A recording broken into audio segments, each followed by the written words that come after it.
할렐루야. 네, 주님 안에서 여러분들 진심으로 사랑하고 또 축복합니다. 우리 옆에 분들과 이렇게 한번 인사할까요? 우리 보혈의 은혜 안에서 삽시다. 한 번 더 인사할까요? 보혈의 능력으로 승리합시다. 주 안에서 사랑합니다. 주 안에서 사랑합니다. 우리는 하나님의 은혜로 살아가는 자들인 줄 믿습니다. 우리 예수님께서 우리에게 그러한 믿음과 능력을 주셨기 때문에 우리는 이미 승리한 자들인 줄 믿습니다. 이 고난 주간 우리가 진정으로 그 고난 주간의 의미를 실천하는 것은 우리가 우리를 부인하고 그 십자가를 지는 삶으로 실천적으로 나아갈 때 하나님이 그 보혈의 은혜와 능력을 더하시는, 더 채우시고 충만하게 하시는 그런 하나님과의 동행하심이 있는 그런 주간 되시기를 주님 안에서 진심으로 소망합니다. 우리 함께 하나님의 말씀 나누도록 하겠습니다. 오늘 본문은 아모스서를 이어서 나아갑니다. 5장 8절로 13절까지의 말씀을 함께 교독하면서 받도록 하겠습니다. 아모스서 5장 8절로 13절까지의 말씀을 교독하며 받겠습니다.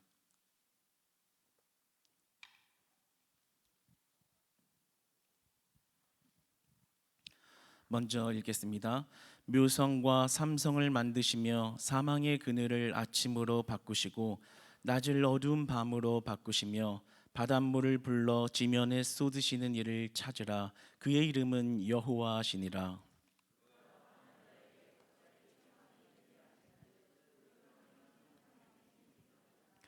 무리가 성문에서 책망하는 자를 미워하며 정직히 말하는 자를 싫어하는도다.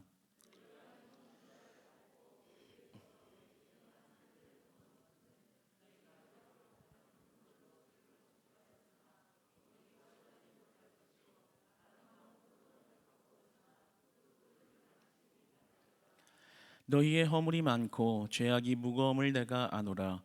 너희는 의인을 학대하며 뇌물을 받고 성문에서 가난한 자를 억울하게 하는 자로다. 그러므로 이런 때에 지혜자가 잠잠하나니 이는 악한 때임이니라. 아멘. 오늘 말씀의 제목은 말로 다 형용할 수 없는 분, 말로 다 형용할 수 없는 분이라는 제목으로 하나님의 말씀을 함께 나누도록 하겠습니다. 우리가 하나님이 어떠한 분이신지를 안다라는 것은 우리 신앙에 굉장히 중요한 문제입니다. 왜냐하면 하나님만이 우리를 그 생명의 길로 인도해 주시기 때문입니다. 오직 하나님께로만 생명이 있고 그 하나님만 우리를 생명으로 인도하시기 때문에, 그러실 수 있는 유일한 분이시기 때문에 우리가 하나님을 어떠한 분이시지 안다는 것은 우리의 생명과 직결된 중요한 문제입니다. 우리가 하나님을 알아간다는 것은 어떤 지식적으로 이해한다는 것도 아니고요, 자의적으로 이렇게 해석해서 하나님을 정의할 수도 없는 것이고요, 나의 경험으로 그렇게 하나님을 다 표현할 수도 없는 것입니다. 오직 하나님을 알아간다는 것은 오직 성경을 통해서만, 말씀을 통해서 드러내주시는 하나님을 볼 때 우리는 하나님을 알아갈 수 있는 것입니다. 그리고 그 성경의 범위를 넘어가서 그 하나님을 더 알려고 해서도 안 되는 것입니다. 오직 하나님께서는 하나님을 알 수 있도록 성경을 통해서 하나님을 드러내시고 그 성경을 통해서 하나님을 알고 만날 수 있도록 허락하셨다라는 것입니다. 그런 의미에서 오늘 본문 말씀은 하나님이 어떠한 분이신지를 드러내고 말씀해주고 있는 본문입니다. 오늘 본문의 8절과 9절은 하나님의 위대하심을 노래하는 찬미입니다. 하나님이 얼마나 대단하신 분이신지를 그렇게 찬양하고 노래하는 그러한 구절입니다. 그런데 이 찬미가 단순히 하나님을 높이는 그런 내용만 있는 것이 아니라 메시지를 담고 있는데요. 어떠한 메시지냐면 하나님을 믿는 자들과 또 믿지 않는 자들에게 하나님이 어떠한 분이신지를 드러내고 있는 그런 메시지가 포함된 그러한 찬미곡입니다. 다시 말해 하나님이 어떠한 분인지를 확연히 드러내고 있다라는 것이죠. 오늘 본문 8절을 다시 한번 읽어보도록 하겠습니다. 함께 읽겠습니다. 시작.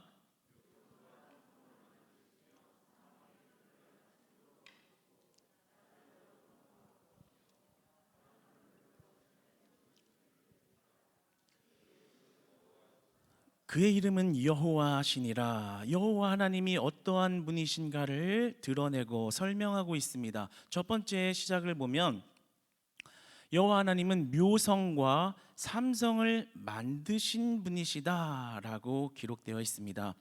여기서 이 묘성이라는 말은 히브리어로 키마라는 말로 별무리를 가리키는 말입니다. 라틴어로는 프레이아데스라는 말인데요. 이것은 황소자리 근처에 있는 한 7개의 밝은 별들을 포함해서 한 40개 정도 이상의 별자리를 말하고 있는 것입니다. 그리고 묘성과 삼성은 케실이라고 번역되어지고 70인역에서는 오리온이라고 기록되어 있습니다. 그런데 이 두 별자리는 이렇게 함께 많이 어우러져서 묶여서 사용이 되었습니다. 욥기서 9장 9절도 이렇게 기록하고 있습니다. 화면을 보시고 한번 읽어볼까요? 네, 제가 읽어보겠습니다. 북두성과 삼성과 묘성과 남방의 밀실을 만드셨으며 삼성과 묘성과 이렇게 함께 묶여서 사용되어진 용례를 보게 되는데요. 하나님이 별들을 창조하셨다라는 것이죠. 하나님께서 묘성과 삼성을 만드신 분이시다, 대주제이시다라는 창조주 하나님이시다라는 말씀입니다. 그런데 이 본문은 단순히 하나님이 별을 만드셨습니다라는 것만 설명하고 있는 것이 아니라 이스라엘을 향한 메시지가 숨어 있습니다. 어떠한 메시지냐면 당시에 이 묘성과 삼성이라는 별자리를 보는 이스라엘인들은 그 마음이 남들과 좀 달랐습니다. 왜냐하면 그들에게 굉장히 전설적인 스토리가 있었는데요. 그 두 별이 어떤 악한 권세와 이렇게 싸우다가 그러다가 하늘에서 결박되어져 버린 그런 성자다라는 그런 신화를 믿고 있었습니다. 뿐만이 아니라 그 별들이 이스라엘의 농사에 있어서 풍작과 그리고 흉작을 말해주고 알려주고 결정해준다, 이렇게 그 별들을 대하고 믿고 있었습니다. 그러니까 그들의 농업 환경에서 그 풍작과 흉년을 결정지어주고 알려준다라는 사실은 그들에게 어떤 경배심, 경외심을 넘어서서 그 별들은 그들에게 신이었습니다. 그 별들을 신격화해 놓고 그 별들을 예배하기까지 이르는, 그러니까 이것은 단순한 별자리가 아니라 별을 만드신 하나님이란 의미가 아니라 그들의 우상 숭배를 지금 드러내서 지금 삼성과 묘성을 언급하고 있는 것입니다. 신명기 4장 19절을 보면 이스라엘 조상들이 그러한 문화 속에 있었다라는 것을 알 수 있는데요. 신명기 4장 19절을 한번 보겠습니다. 시작.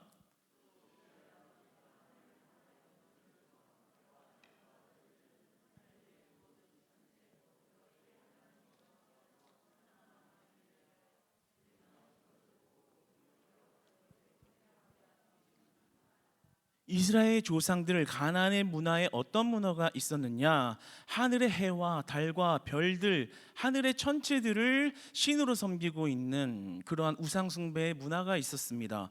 그러니까 그러한 문화에 감염된 지금 이스라엘의 자녀들이 이 묘성과 삼성을 우상으로 여기고 신격화하고 경외심을 넘어서서 그 별을 예배하면서 자신의 삶을 결정지어줄 신으로 만들고 우상 숭배를 하고 있었다라는 것이죠.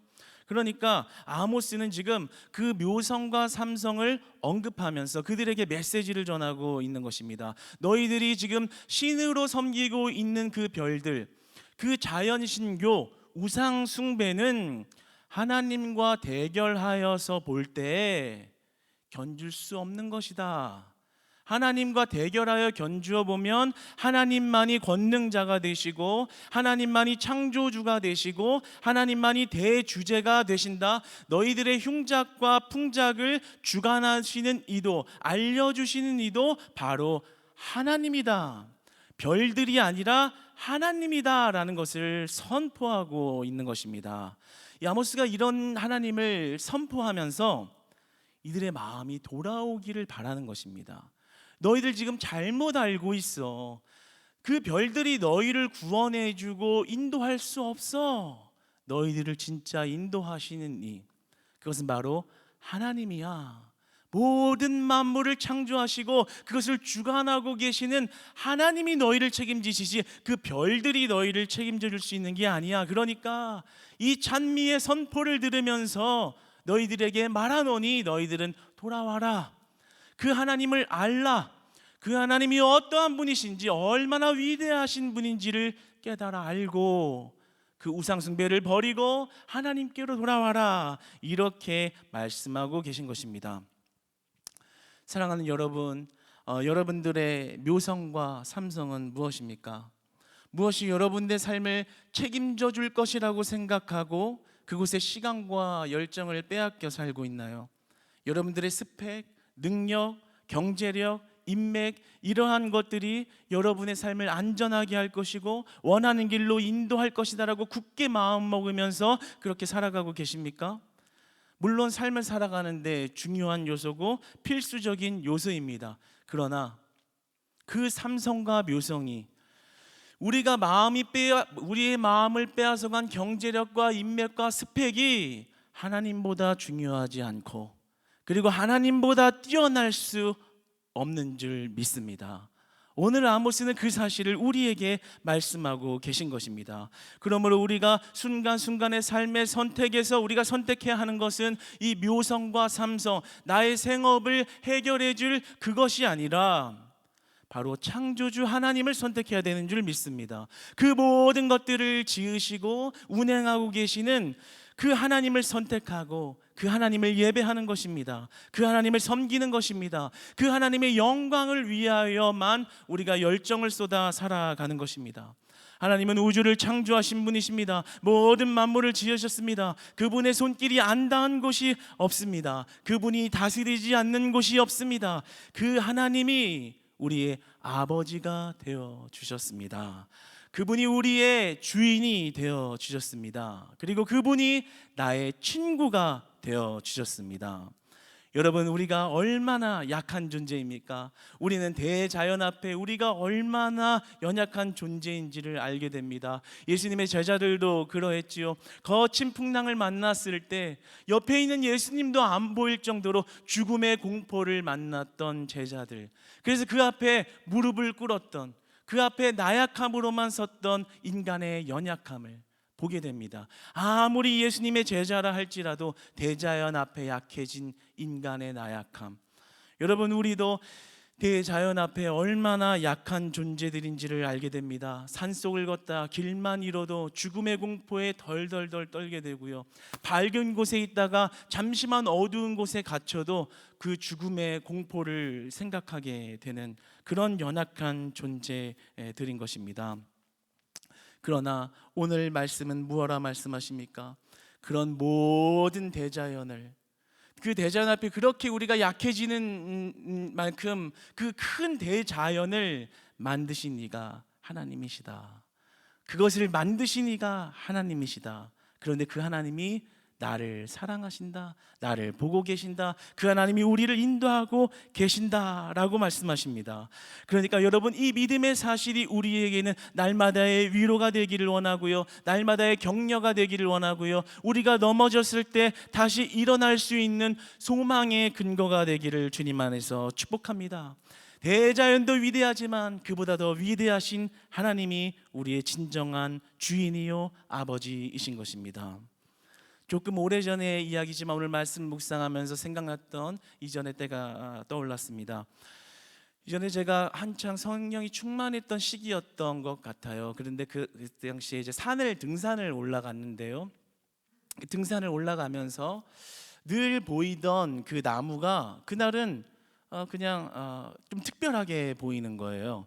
오늘 여러분들이 아까 찬양할 때 찬양하면서 두 손을 들고 찬양했습니다. 두 손을 하늘로 들고 그렇게 하나님을 높였습니다. 뭐죠? 내 마음을 다해 내 삶의 위대하신 분이 하나님이라는 것을 찬양합니다. 바로 그 손을 든 데는 그러한 고백이 있는 것이죠.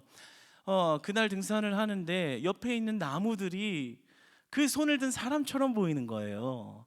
참 놀랍죠. 항상 그냥 지나치는 나무, 나에게 좋은 공기를 주는 나무라고만 생각하고 스쳐 지나갔는데 성령이 충만한 눈으로 보니까 이 나무들이 찬양을 하고 있네. 두 손을 높이 들고 있네. 그러면서 산 꼭대기에 올라가서 많은 나무들을 보니까 수십만 그루의 나무들이 하늘을 향해서 손을 뻗고 찬양하는 모습으로 보여졌습니다. 그리고 풀들도 하나님을 노래하는 모습으로 보여졌습니다. 거기다가 바람이 살랑살랑 부니까 정말 아름다운 찬양의 그 대서곡이 하나님을 향해 울려 퍼지는 것만 같은 그런 느낌을 받은 적이 있습니다. 그때 제가 느낀 것은요, 아무리 큰 대자연도 하나님의 권세 아래에 있기 때문에 그들도 하나님을 찬양하고 있구나, 그들도 하나님을 높이고 있구나. 우리가 손을 높여 하나님을 높이듯이 그들은 날마다 그 하나님의 위대하심을 인정하며 노래하고 있구나. 그런 하나님을 묵상했던 적이 있습니다. 여러분, 하나님은 만물을 지으셨고요, 우주의 하나님이 되시고요, 대주제가 되십니다. 우리가 그 하나님을 인정하고 볼 수 있는 눈이 열리기를 주님 안에서 소망합니다. 오늘은 우리가 그 의미를 생각하면서 한번 찬송가 한 곡을 좀 불러봤으면 좋겠어요. 우리 찬송가 79장이죠. 주 하나님 지으신 모든 세계. 우리 오늘은 금요 찬양의 밤이 아니지만 수요 찬양의 저녁처럼 우리 의미를 생각하면서 우리 한번 찬양 부르겠습니다.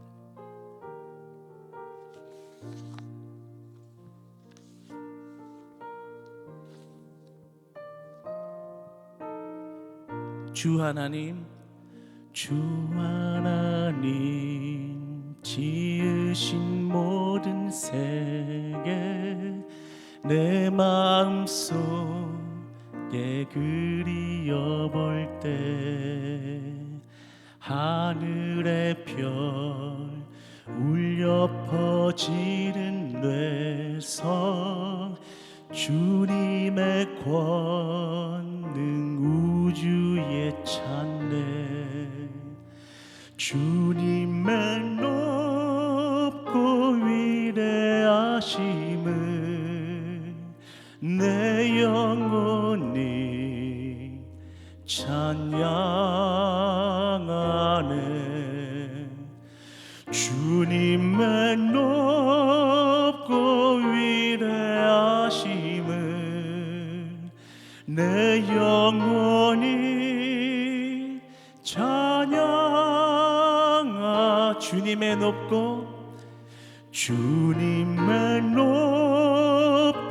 위대하심을 내 영혼이 찬양하네.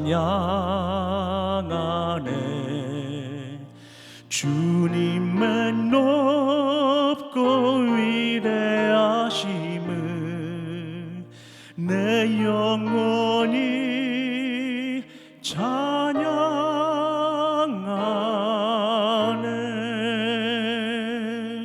우리 한번 하나님께 영광의 박수를 올려드릴까요?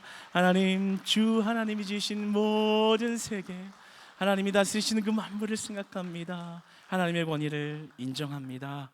아멘. 여러분, 하나님께서는요 모든 만물을 지으셨잖아요. 그런데 그 지으신 이유가 있습니다. 왜 그 만물을 지으시고 왜 우리 인간들을 지으셨냐? 존 칼빈은 제네바의 교리 문답의 서론에서 이렇게 말합니다.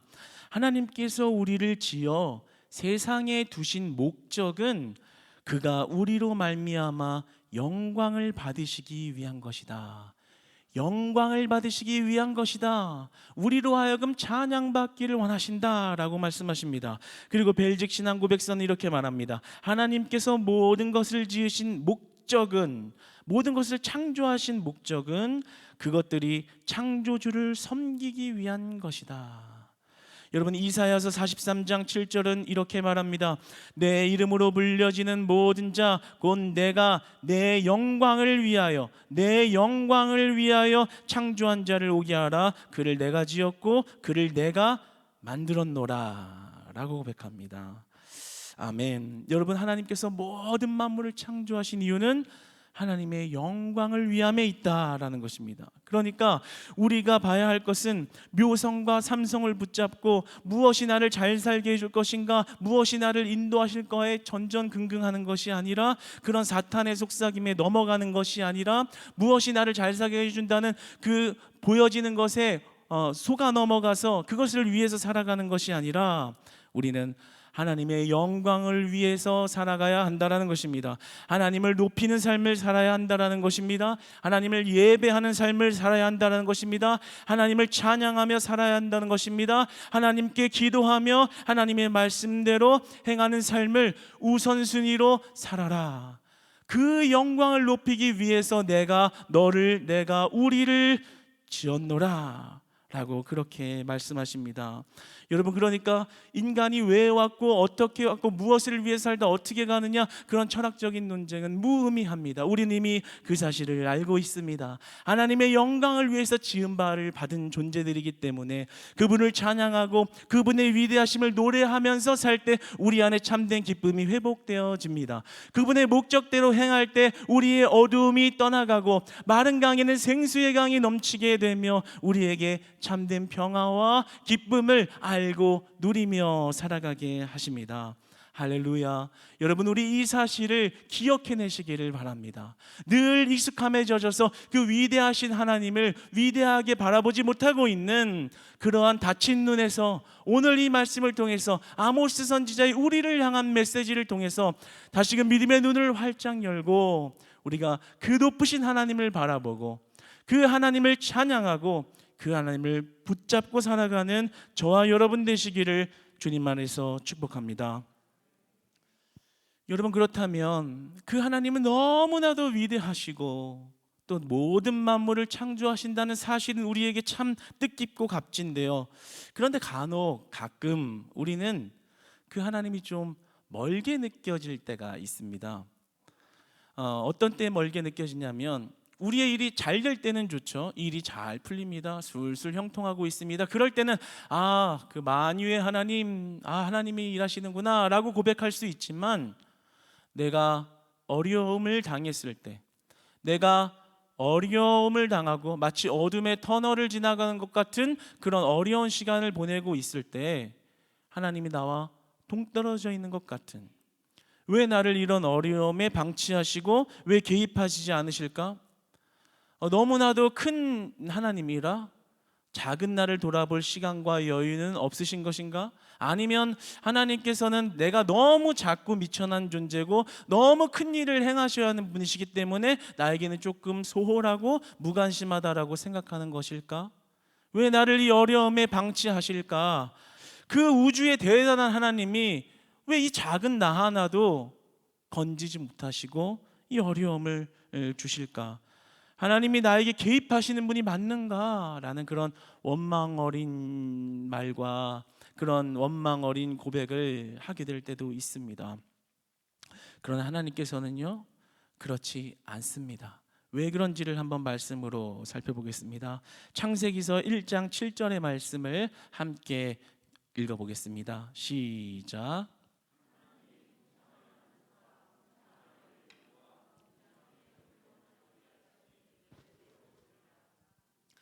아멘. 여러분, 이게 굉장히 은혜의 영역인 말씀이거든요. 첫 시작이 어떻게 되냐면, 하나님이 궁창을 만드사라고 합니다. 사실 하나님이 궁창을 만드실 필요가 없습니다. 하나님은 말씀하시면 됩니다. 아멘. 여러분, 믿으십니까? 하나님은 행위와 행동과 열심을 내서 무언가를 결과물을 만들어내야 될 그런 분이 아니십니다. 그냥 말하면 되는 것입니다. 그런데 그런 하나님이심에도 불구하고 그 시작이 어떻게 기록되어 있습니까? 궁창을 만드셨다라고 기록이 되어 있습니다. 이 히브리어로 아사라는 이 만들다라는 이 단어는요, 하나님께 사용되어진 단어로 붙어 있을 때 하나님의 활동을 강조합니다. 그러니까 다시 말하면 이 말은 무슨 말씀이냐면, 하나님은 우주를 만드시고 천지를 창조하신 초월적인 존재인 하나님이시지만 우리의 삶의 아주 작은 부분까지도 개입하시는 하나님이시다. 활동하시는 하나님이시다. 역사 속의 주관자로서 역사에 개입하시고, 더 들어가서는 민족과 사회 안으로 들어오시고, 더 나아가서는 공동체와 개인까지 들어오시는 활동하시는 분이시다. 만드셨다, 활동하고 계시다, 우리 안에 들어와 계신다. 먼 우주의 위에 계신 먼 하나님이 아니라 모든 만물을 주관하시는 하나님께서 아주 작은 나까지 돌아보시고 아주 작은 사건 하나하나까지 개입하실 만큼 우리에게 활동하신다라는 하나님이시라는 것입니다. 이것이 바로 우리의 은혜의 영역인 것입니다. 그래서 모세는 이렇게 말합니다. 애굽을 향해 빠져나온 그 이스라엘을 향해서 하나님의 행하신 일을 보라. 하나님이 활동하셨던 것을 기억하라. 하나님은 우리와 함께 하신다. 그러므로 너희들은 힘을 내라. 하나님이 우리 가운데 역사하고 계신다. 하나님의 활동을 이야기합니다. 그리고 솔로몬도 이렇게 말하는데요. 열왕기상 8장 39절을 한번 같이 보겠습니다. 시작.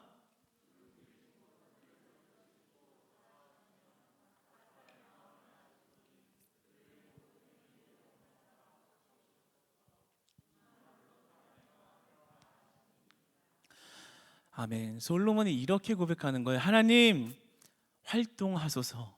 하나님 행하옵소서. 하나님 일하소서. 그러니까 하나님은 모든 사람의 마음을 아시고 그 행위도 아시고, 하나님은 사람의 마음을 다 주관하십니다.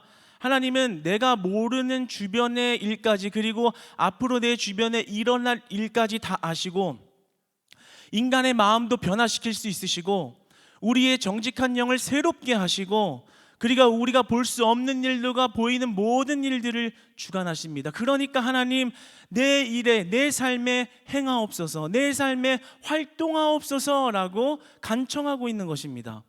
그러니까 우리가 아는 우주 대만물을 지으신 창조주 하나님은 먼 하나님, 우리와는 좀 관련이 없는 아주 작은 나를 돌보기에는 바쁘신 하나님이 아니라 굉장히 우리의 작은 문제 하나까지도, 아주 사소한 문제 하나까지에도 개입하셔서 하나님을 드러내시고 하나님의 은혜를 부어주시고 인도하시는, 우리의 친구 되시는, 우리의 진짜 아버지가 되시는 그런 하나님이시라는 것입니다. 그러므로 하나님은 우주를 창조했지만 우주를 통치하고 계신 우리의 하나님이라는 것입니다. 오늘 8절 아주 기가 막힌 말씀입니다. 8절의 말씀을 다시 한번 읽어보겠습니다. 시작. 묘성과 삼성을 만드시며 사망의 그늘을 아침으로 바꾸시고 낮을 어두운 밤으로 바꾸시며 바닷물을 불러 지면에 쏟으시는 이를 찾으라. 그의 이름은 여호와시니라. 아까 삼성과 묘성을 이야기했는데요, 그 다음에 뭐라고 말하냐면요, 사망의 그늘을 아침으로 바꾸시는 분이다. 사망의 그늘을 아침으로 바꾸시는 분이다. 여러분, 혹시 이 말씀을 듣는 분들 중에 그런 어두운 시간을 보내고 계신 분이 계십니까? 혹시 아모스의 고백처럼 사망의 그늘을 지나고 계신 분이 계십니까? 그렇다면 그 만유의 하나님을 의지하는 신앙으로 하나님을 붙드시기를 축복합니다. 그 하나님은 사망의 그늘을 지나서 우리에게 아침을 주실 수 있는 분이십니다. 그리고 모든 빛을 다시 어둠으로도 만들 수 있는 능력을 가지신 분이십니다.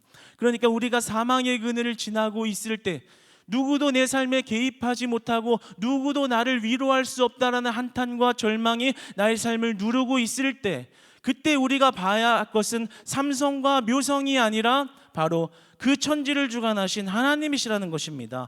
사망의 그늘을 물리칠 수 있는 하나님이시라는 것입니다. 혹여나 여러분이 사망의 그늘을 지나가고 있을 때에도 하나님은 그 뒤에 아침을 예비하고 계시고, 네, 혼자 감동이 돼서 네, 죄송합니다. 네, 그래서 그런 어두움의 시간을 전환시키시기 위한, 반전시키시기 위한 예비하심과 인도하심으로 우리들과 항상 함께하고 계시다라는 것입니다. 그러면 하나님은 무관하신 분이 아니시고 무관심한 분이 아니시고, 여러분들에게 빛과 그리고 참된 영광이 무엇인지를 알게 하기 위하여 우리의 삶에 개입해 계십니다. 그래서 우리는 이 자리에 있습니다. 믿음을 주셨기 때문에, 우리에게 참된 빛과 소망이 무엇인지 알게 하는 믿음을 주셨기 때문에, 그 하나님의 개입에 의해서, 통치에 의해서, 그 좋은 간섭에 의해서 우리가 이곳에서 하나님을 바라보고 있는 줄 믿습니다. 이 하나님의 개입이 얼마나 우리 안에 또 다른 면으로 일하시는가를 좀 보기 원하는데요. 우리 9절의 말씀을 한번 보도록 하겠습니다. 9절 말씀 한번 읽겠습니다. 시작.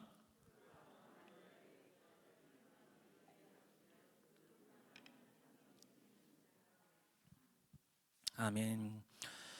강한 자에게 패망이 이르게 하신다. 그 패망이 산성에 미친다. 이 말은요, 이런 말입니다. 예수님을 비방하고 하나님을 모른다 말하는 그러한 자들, 하나님 믿는 자들을 핍박하는 그러한 자들을 언젠가 한순간에 비웃음거리로 만들겠다. 하나님이 그들을 조롱거리로 만들겠다. 내가 그들을 앞에 세워놓고 그들을 보며 비웃겠다라는 말씀입니다. 그리고 패망을 산성에 미친다라는 말은 그들의 심장부, 아주 중요한 요소부터 박살을 내겠다라는 말입니다.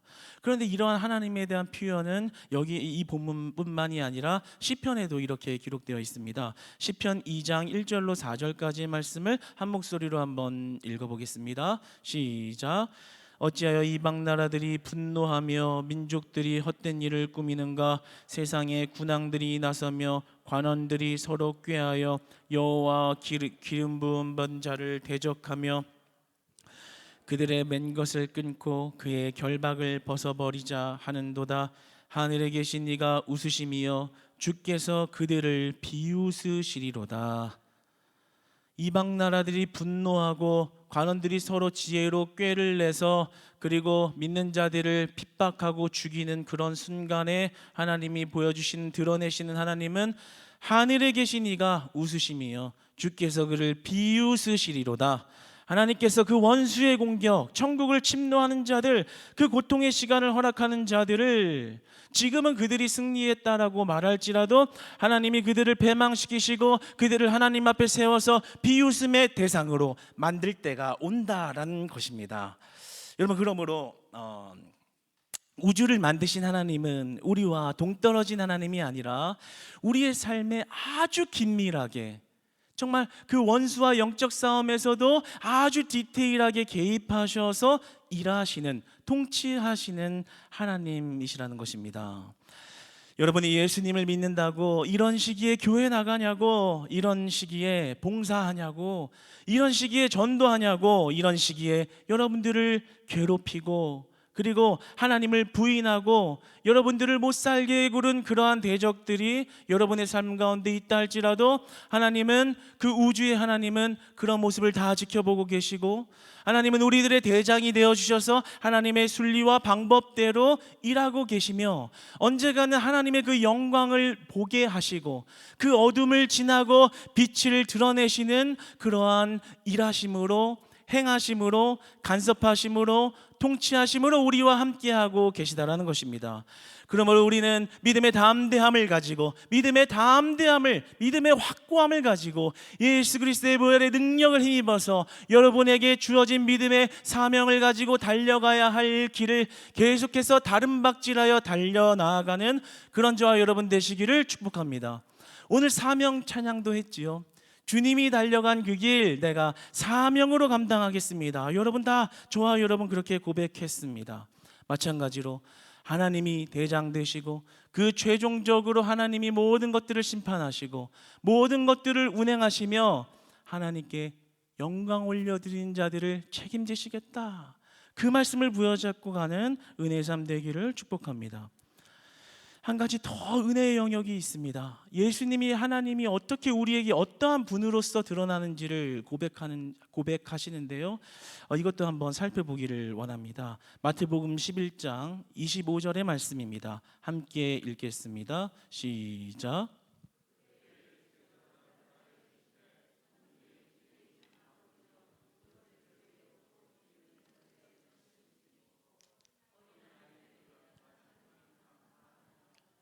아멘. 이 어떤 말이냐면, 예수님, 하나님이 우리에게 드러내시는 것, 개입하시는 것을 보면 대단한 자들, 자신이 잘났다고 하는 자들에게 드러나는 게 아니라 어린아이들 같은 자들에게, 어린아이들에게 나타나셨네요. 감사합니다. 이렇게 고백하는 것입니다. 이게 무슨 말입니까? 그 당시에 어린아이들은 존재감이 없는 자들입니다.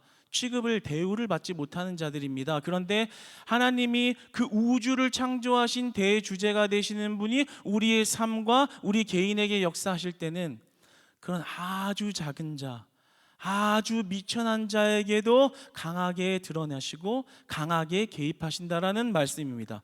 다시 우리에게 적용하면 나같이 미천한 자를, 아니 나는 아무것도 아닌데 그러한 나를, 아니 나는 세상 사람들에게 인정받고 대우받고 칭송을 받을 만한 자도 못 되는데 하나님은 그런 내가 귀하다라고 말씀하십니다. 하나님은 그런 너에게 내가 행하시겠다라고 우리에게 말씀하십니다. 그리고 이런 나를 위해서 내 모든 사랑과 그 내 모든 마음을 너에게 주겠노라라고 말씀하십니다. 그러니까 우리에게 벌어지는 어떠한 일생의 작은 일은 우리에게 그냥 작은 사건이나 해프닝이 아니라, 해프닝으로 취급해버릴 일이 아니라 하나님이 개입하실 때 하나님이 일이 되어지고 하나님의 간섭을 통해서 우리는 위로를 받고 그 능력으로 다시 일어날 수 있는 소망의 근거가 된다라는 것입니다. 위로가 된다라는 것입니다. 이런 나를, 어린아이 같은 나를, 누가 보면 아니 대우는 고사하고 욕먹기에 딱 좋은 이런 모자란 나도 사랑하시는 하나님, 그런 아주 보잘것없는 작은 내 인생에도 개입하시는 하나님, 그 하나님이 바로 이 세상의 가장 위대한 우주를 창조하신 하나님이시라는 것입니다. 참 우리에게는 이것이 날마다의 위로가 되기를 원하고요, 이것이 우리에게 새 힘 주시는 그러한 능력 되시기를 소망합니다. 그런데 이 하나님께서 우리에게 베푸시는 은혜는 마치 어떤 재벌이 너무나도 많은 것을 가지고 있는데 지나가는 작은 아이에게 용돈 몇 푼을 던져주듯이 그렇게 주는 사랑의 개념이나 베풀미 아닙니다. 하나님이 우리에게 개입하시는 것은, 우리에게 활동하시는 것은 하나님의 전부를 주시는 사랑으로 우리에게 임하셨습니다. 그것이 바로 복음입니다. 고린도후서 5장 15절의 말씀을 함께 읽겠습니다. 시작.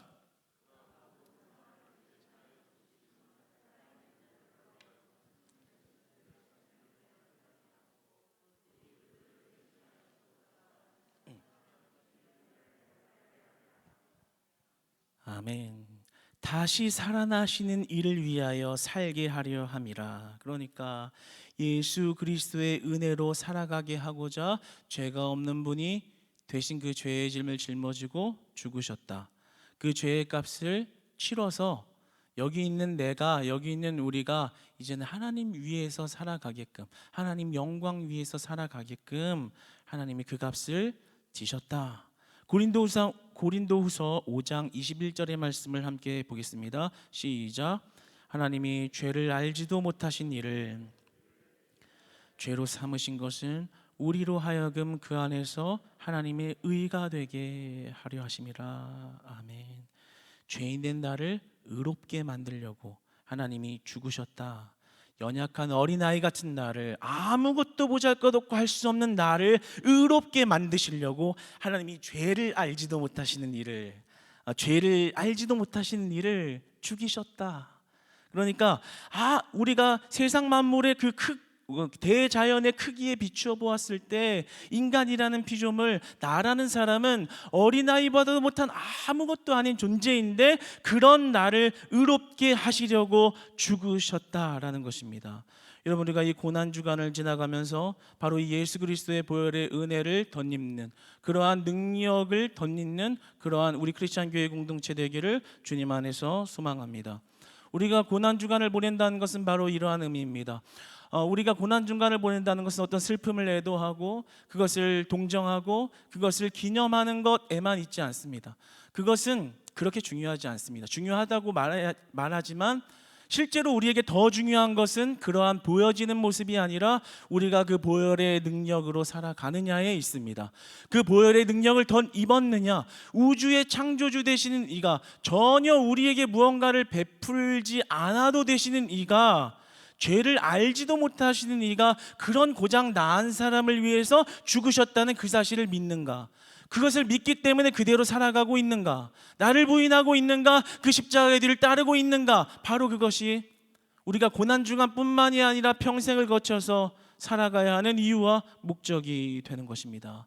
여러분이 예수 그리스도의 보혈의 능력으로 살아가는 우리 되기를 진심으로 소망합니다. 이 안에 예수 그리스도의 향내가 풍겨나는 공동체 되기를 소망합니다. 오늘 말씀을 그러한 은혜가 있기를 다시 한번 주님 안에서 기대해 봅니다.